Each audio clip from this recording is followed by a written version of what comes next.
Selamat malam keluarga Allah, sungguh adalah anugerah dari Tuhan saja kalau pada malam ini kita dapat kembali berjumpa dalam kebaktian keluarga bersama dengan YKB Media Ministry lewat channel YouTube YKB TV.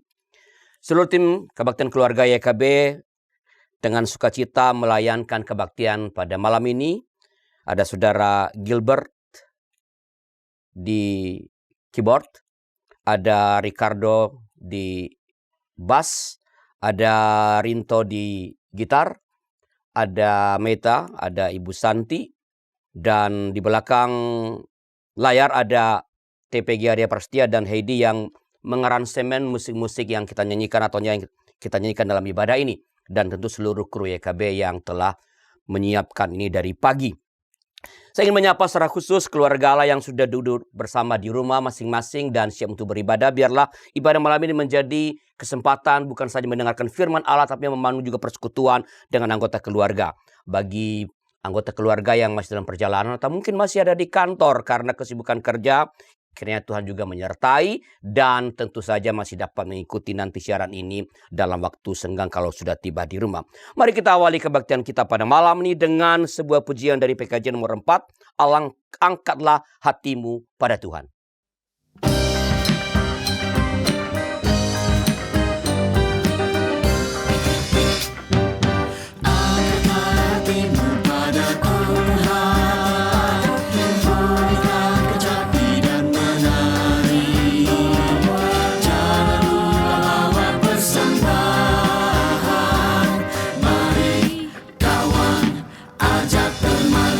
Sama menyembah sorak-sorak haleluya.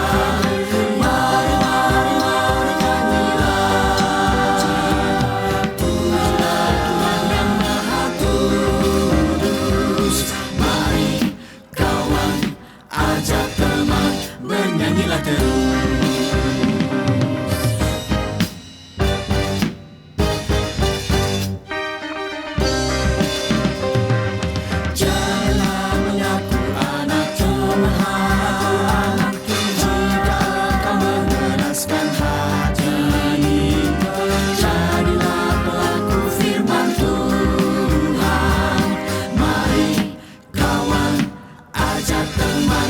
Sama menyembah sorak-sorak haleluya.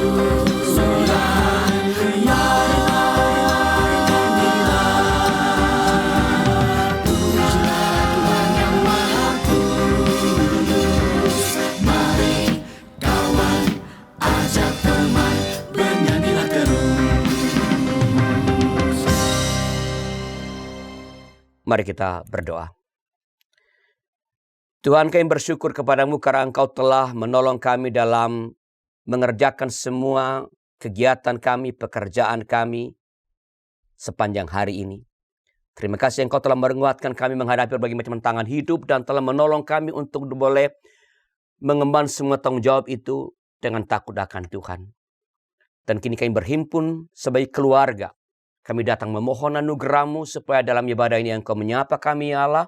Dan supaya oleh itu iman kami boleh semakin bertumbuh dan pengenalan akan Engkau boleh semakin bertambah-tambah dalam hidup kami. Kami serahkan ya Allah seluruh kebaktian kami ini ke dalam tangan-Mu. Demi Kristus Yesus Tuhan kami memohon. Amin. Nas pembuka diambil dari Lukas 11 ayat 3 yang berbunyi demikian. Berikanlah kami setiap hari makanan kami yang secukupnya. Berikanlah kami setiap hari makanan kami yang secukupnya. Ayat ini adalah sebuah doa agar kita mampu mengendalikan hasrat serakah yang mungkin ada dalam hati. Dan berani untuk hidup berhari. Berani mengatakan cukup. Sudah cukup. Mari kita merespons nas pembuka ini dengan menyanyikan Mazmur 85.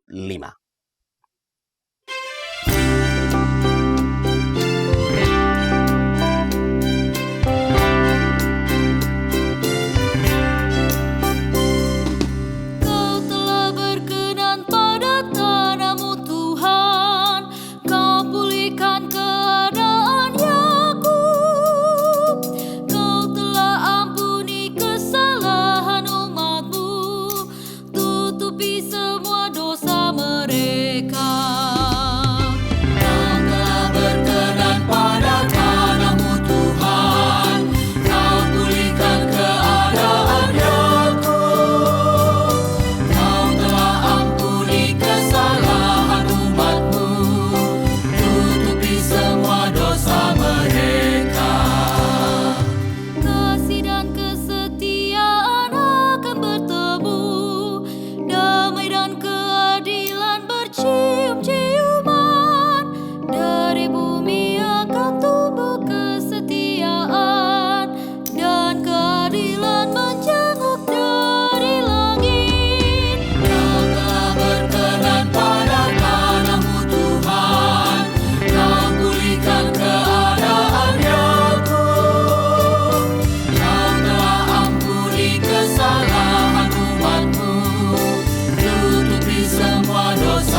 Mari kita berdoa.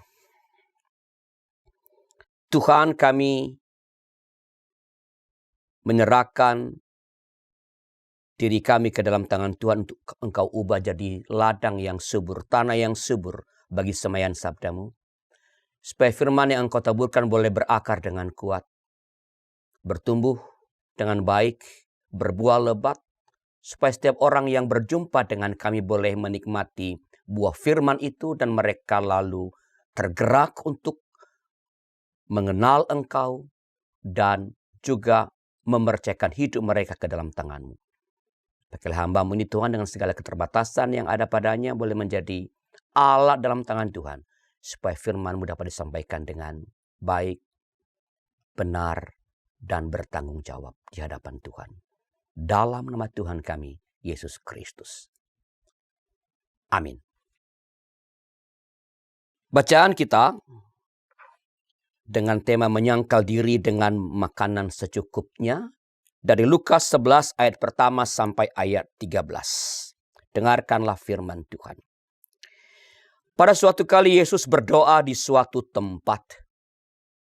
Ketika ia selesai berdoa, berkatalah seorang dari murid-muridnya kepadanya, "Tuhan, ajarlah kami berdoa sama seperti yang diajarkan Yohanes kepada murid-muridnya." Jawab Yesus kepada mereka, "Apabila kamu berdoa, katakanlah, Bapa, dikuduskanlah namamu, datanglah kerajaan-Mu. Berikanlah kami setiap hari makanan kami yang secukupnya, dan ampunilah dosa-dosa kami, sebab kami pun mengampuni setiap orang yang bersalah kepada kami. Dan janganlah membawa kami ke dalam pencobaan." Lalu katanya kepada mereka, "Jika seorang di antara kamu mempunyai seorang sahabat dan pada tengah malam pergi kepadanya dan berkata kepadanya, 'Sahabat, pinjamkanlah kepadaku 3 roti, sebab seorang sahabatku yang sedang berada dalam perjalanan singgah ke rumahku dan aku tidak mempunyai apa-apa untuk dihidangkan kepadanya.' Bagaimana mungkin ia yang di dalam rumah itu akan menjawab, 'Jangan mengganggu aku. Pintu sudah tertutup dan aku serta anak-anakku sudah tidur. Aku tidak dapat bangun dan memberikannya kepada saudara.'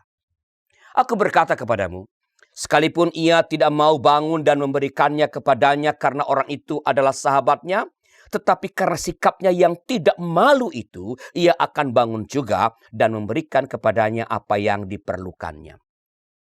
Karena itu aku berkata kepadamu, mintalah maka akan diberikan kepadamu, carilah maka kamu akan mendapat, ketuklah maka pintu akan dibukakan bagimu. Sebab setiap orang yang meminta menerima, setiap orang yang mencari mendapat, yang mengetuk baginya pintu dibukakan. Bapa manakah di antara kamu jika anaknya minta ikan daripadanya akan memberi ular sebagai ganti ikan? Atau jika ia minta telur akan memberinya kalajengking? Jadi, jika kamu yang jahat tahu memberi pemberian yang baik kepada anak-anakmu, apalagi Bapamu yang di sorga, ia akan memberikan Roh Kudus kepada mereka yang meminta kepadanya. Demikianlah firman Tuhan. Yang berbahagia adalah mereka yang mendengar firman Allah dan yang melihara yang terpuji nama Tuhan. Keluarga Allah, permohonan akan makanan ini, ya, yang jadi pusat dari permohonan kita pada hari ini, mengajarkan paling tidak 4 hal kepada kita. Yang pertama adalah hal yang bersifat fisik, sama pentingnya dengan hal yang bersifat rohani. Yang jasmani sama pentingnya dengan yang spiritual. Ini sangat penting untuk kita fahami, hayati, mengerti. Sebab apa? Karena ada banyak orang yang berpikir secara dikotomis, dualistis, mempertentangkan antara yang jasmani dengan yang rohani. Hal-hal yang dikategorikan sebagai yang rohani dalam tanda kutip dipandang lebih luhur, lebih tinggi, lebih mulia dibandingkan dengan hal-hal yang dikategorikan jasmani.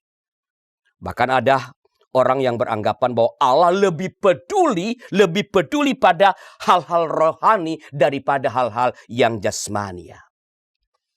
Nah, lewat permohonan ini, makanan, Tuhan Yesus mengajarkan bahwa hal-hal yang jasmani memiliki nilai yang tidak kalah penting, yang tidak lebih rendah dibandingkan dengan yang rohani.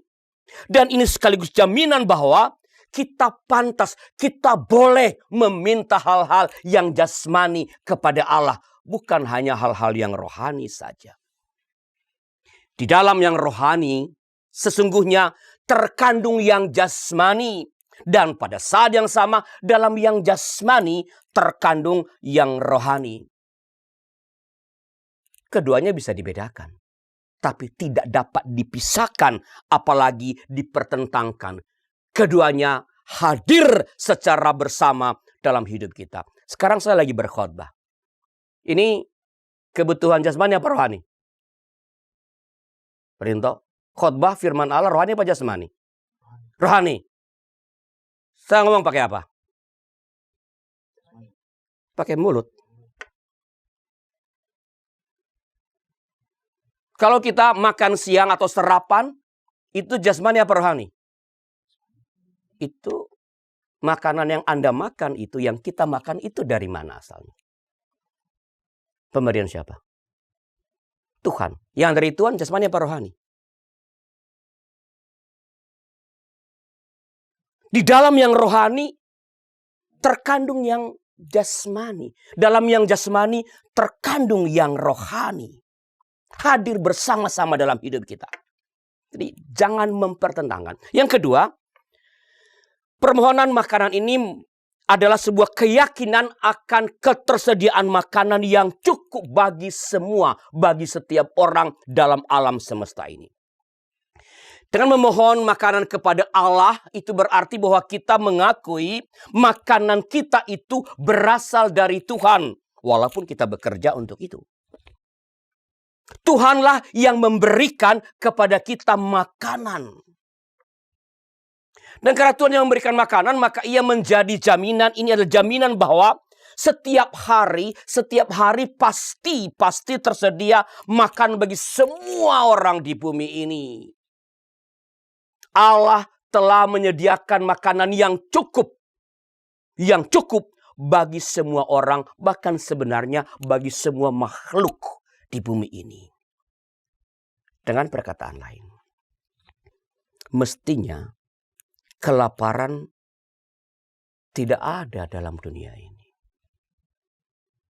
Mestinya nggak ada orang yang lapar karena tidak ada makanan. Allah menciptakan semesta ini dengan baik, bahkan sungguh amat baik. Artinya ada keharmonisan yang satu dengan yang lain. Ada ekosistem yang seimbang dan saling mendukung antar seluruh makhluk yang telah Allah ciptakan. Maka seluruh makhluk hidup pasti mendapatkan makanan yang secukupnya. Ada, kalau belajar biologi dulu ada namanya apa? Rantai makanan. Yang memungkinkan semua makhluk mendapatkan makanan. Allah melalui alam ini menyediakan makanan yang cukup bagi semua makhluk. Bukan hanya manusia. Allah menyediakan makanan bagi seluruh makhluk secara cukup. Dari selama-lamanya sampai selama-lamanya. Lalu mengapa ada kelaparan?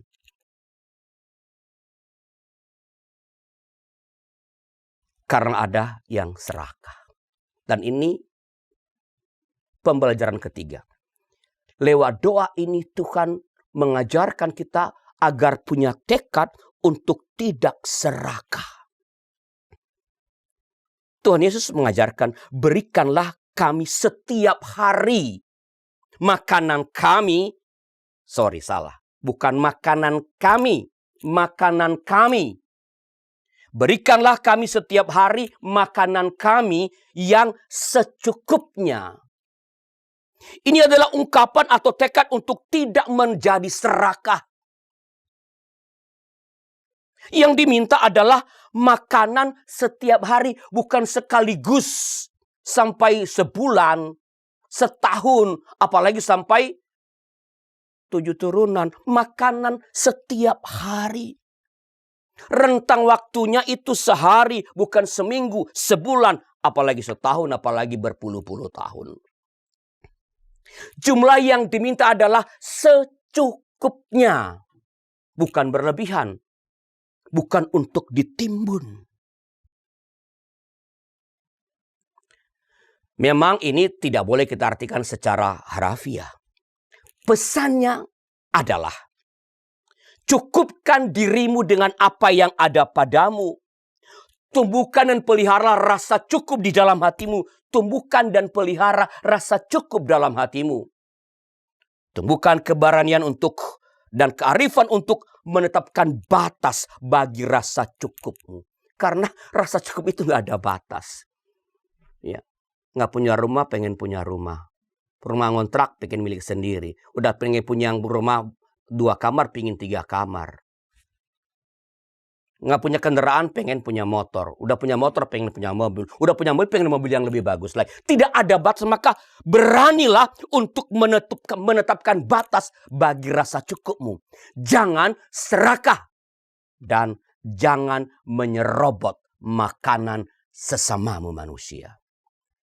Jadi, kalau masih ada yang kelaparan dalam berbagai tempat, ini disebabkan oleh manusia yang tidak memohon makanan yang secukupnya untuk setiap hari sebagaimana Tuhan Yesus mengajarkannya.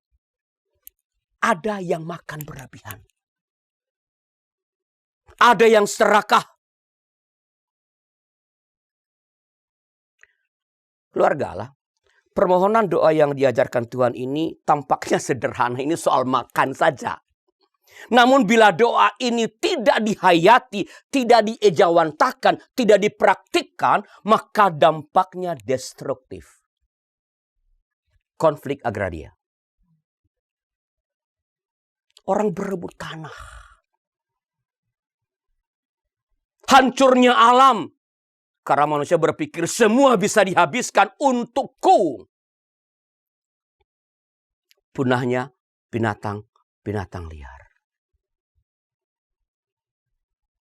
Atau binatang liar menjadi semakin liar, memasuki habitat manusia. Mengapa? Karena tempat-tempat mereka dirambah, dihancurkan oleh manusia karena keserakahan. Tampaknya hanya soal makan. Tapi dampaknya sangat destruktif. Dan ini sudah terjadi sekarang ini.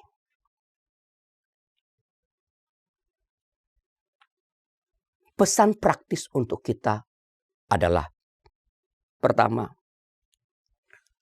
pesan makanan jangan berlebihan. Kalau Anda beli makanan, meskipun Anda punya uang banyak, pesan makanan jangan berlebihan. Bila porsi makanan terlihat besar dan diperkirakan tak habis dimakan, minta tempat untuk dibawa pulang. Sekarang ini ada restoran-restoran yang udah menyediakan, kalau dia persediaan, dia langsung sediakan kotak untuk kita sisihkan. Supaya apa? Kalau saya beli makanan dan ini saya tahu nggak bakal habis, saya sisihkan, saya pisahkan supaya kalau saya berikan kepada orang lain, ini bukan sisa makanan. Ini makanan yang saya memang pisahkan untuk saya berikan. Beberapa hari yang lalu saya makan, ya kami makan di sebuah restoran. Saya pesan itu ayam goreng kremes. Begitu datang itu paket, ternyata ayam gorengnya itu ada 2 porsi. Nasi 1, ada sayur. Saya nggak boleh makan ayam 2 potong. Maka begitu mulai saya langsung minta kepada, apakah ada tempat untuk take away? Oh, ada Pak. Dia bilang, nanti aja Pak kalau mau take away saya akan take away. Enggak, saya mau sekarang karena saya mau sisihkan. Jadi kalau Anda beli makanan, diberi makanan, dan menurut Anda ini tidak habis dimakan, jangan diambil semua. Jangan dikotori, supaya dipisahkan biar diberikan kepada orang lain. Rutin memeriksa kulkas Anda. Agar tak ada makanan yang bakal dibuang. Ada banyak orang yang begitu. Ini bukan orang-orang miskin, orang-orang yang punya. Kalau ada acara di mana di gereja, bungkus bawa pulang. Nggak dimakan, cuma ditaruh di kulkas. Sampai seminggu udah busuk dibuang. Bukankah lebih baik kalau Anda taruh makanan dan sudah 1-2 hari masih bagus dan itu tidak bakal Anda bakal konsumsi lagi karena sudah membeli makanan baru? Bukankah itu lebih baik Anda keluarkan dan Anda berikan kepada yang memerlukan? Kontrol, lihat, periksa kulkas Anda. Agar tidak ada makanan yang kemudian dibuang. Pesan keempat, kesediaan untuk berbagi. Keluarga Allah, Tuhan Yesus mengajar agar kita memohon makanan bukan bagi diri kita saja. Bahkan bukan bagi diri kita. Doa yang Tuhan Yesus ajarkan tepatnya berbunyi begini. Berikanlah kami, bukan berikanlah aku. Berikanlah kami setiap hari. Yang kita mohonkan adalah makanan yang cukup bagi semua. Bukan hanya bagi diriku. Bagi sesama kita. Paling tidak bagi orang-orang yang ada di sekitar kita. Dan selalu di sekitar kita ada orang-orang yang memerlukan kita berbagi makanan dengan mereka. Petugas keamanan, petugas kebersihan ada di sekitar kita. Nah, ketika Tuhan mengabulkan doa kita dan yang Tuhan berikan itu lebih dari yang kita butuhkan, itu berarti Tuhan menitipkan berkat atau makanan bagi orang lain yang kekurangan melalui kita. Itu berarti doa ini mengajarkan kita untuk bersedia berbagi dengan sesama. Kita perlu terus-menerus menumbuhkan kesediaan dan keberanian untuk berbagi. Berbagi itu perlu keberanian karena ada orang yang takut kehabisan. Yang takut kekurangan padahal masih banyak simpanannya. Dalam berbagi kita perlu tetap berpegang pada prinsip secukupnya. Secukupnya bukan berarti ala kadarnya. Melainkan sesuai dengan kebutuhan. Sesuai dengan kebutuhan. Memberi kurang dari yang dibutuhkan tidak akan menolong apa-apa. Karena ia akan mencari lagi. Kalau ada orang datang, misalnya perlu makan, saya kasih dia belum makan 2 hari, saya kasih cuma sepotong roti. Ya pasti nggak cukup, dia akan cari ke teman yang lain. Lalu, nih orang gue udah beri, kok masih minta-minta ke sono? Loh, memang yang Anda berikan masih kurang, Pak. Masih kurang, Bu. Memberi berlebih bisa berbahaya juga. Kalau dia minta 1.000 rupiah, Anda beri 5.000, dia bilang apa? Oh, Bapak Rinto ini orang yang murah hati. Besok gue datang lagi. Minta 1.000, dia kasih 5.000. Beri secukupnya.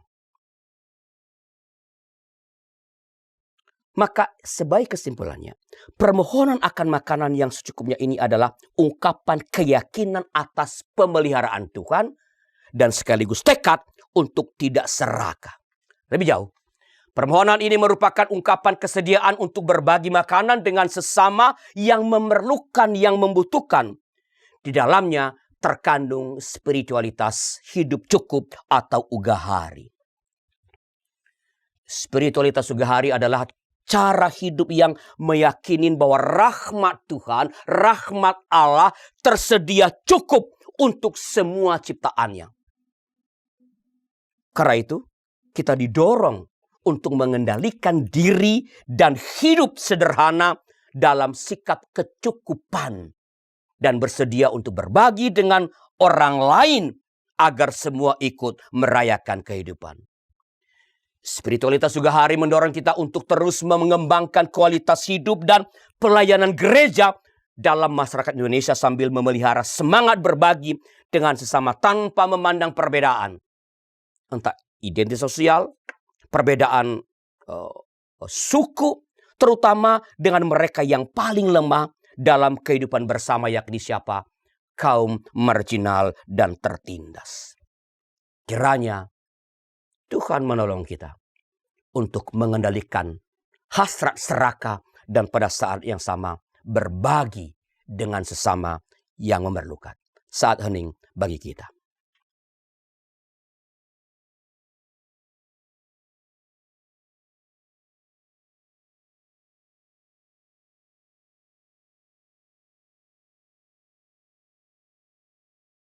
Kita akan berdoa syafaat. Bila ada di antara anggota keluarga Allah yang ingin didoakan, silakan kirim ke kami. Ya, hubungi kami lewat nomor 0812-8198-9191 dan tim doa YKB dengan senang hati, dengan sukacita akan mendoakan saudara. Mari kita berdoa. Tuhan, kami mengucap syukur Engkau menyapa kami lewat firman-Mu pada malam ini. Kami mau belajar berbagi, belajar tidak membuang-buang makanan, belajar memberi batas rasa cukup. Supaya oleh itu, alam terpelihara karena tidak dikuras. Sesama makhluk bahagia karena mendapat makanan yang cukup. Kami berdoa bagi banyak saudara kami yang kekurangan, yang tidak bisa secara rutin dan memadai makan setiap hari. Berikan kami kemampuan melihat dengan jelas, supaya oleh itu ketika Tuhan memberi kami berkat, kami terpanggil untuk menolong mereka. Berkati keluarga kami, lindungi kami kalau sebentar kami akan istirahat, lindungi kami dari yang jahat, berikan tidur yang nyenyak, tidur yang dalam, supaya esok pagi kami boleh bangun dalam anugerah-Mu dengan tubuh dan semangat yang baru, tubuh yang segar.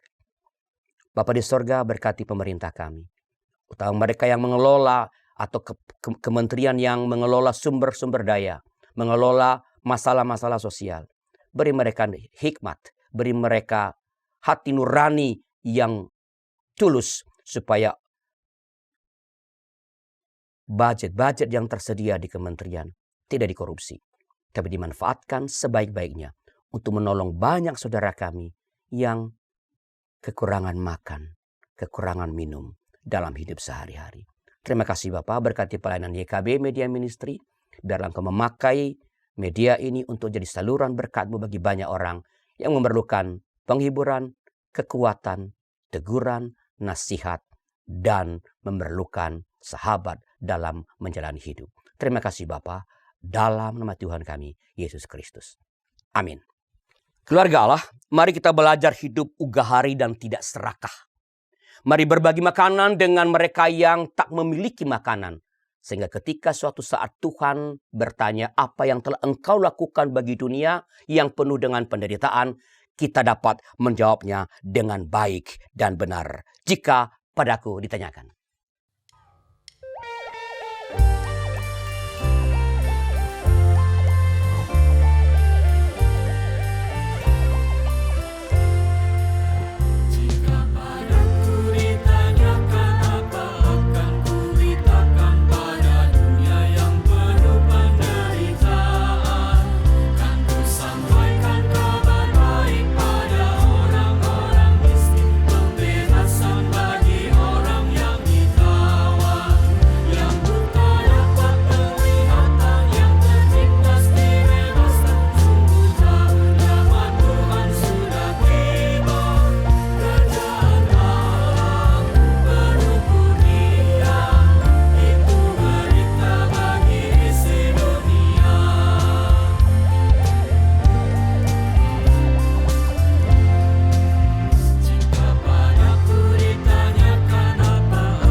Mari bersama berdiri kita menyambut berkat Tuhan.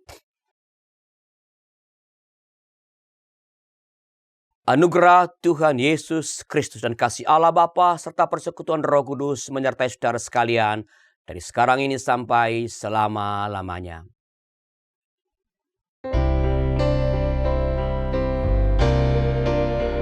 Terima kasih ya Allah Bapa, terima kasih ya Yesus Kristus Tuhan, terima kasih ya Roh Kudus.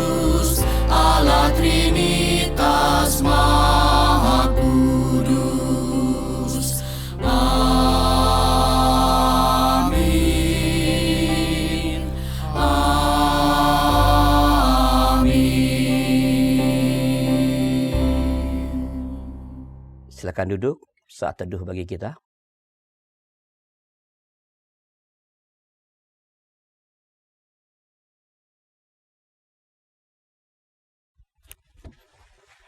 Ya, terima kasih.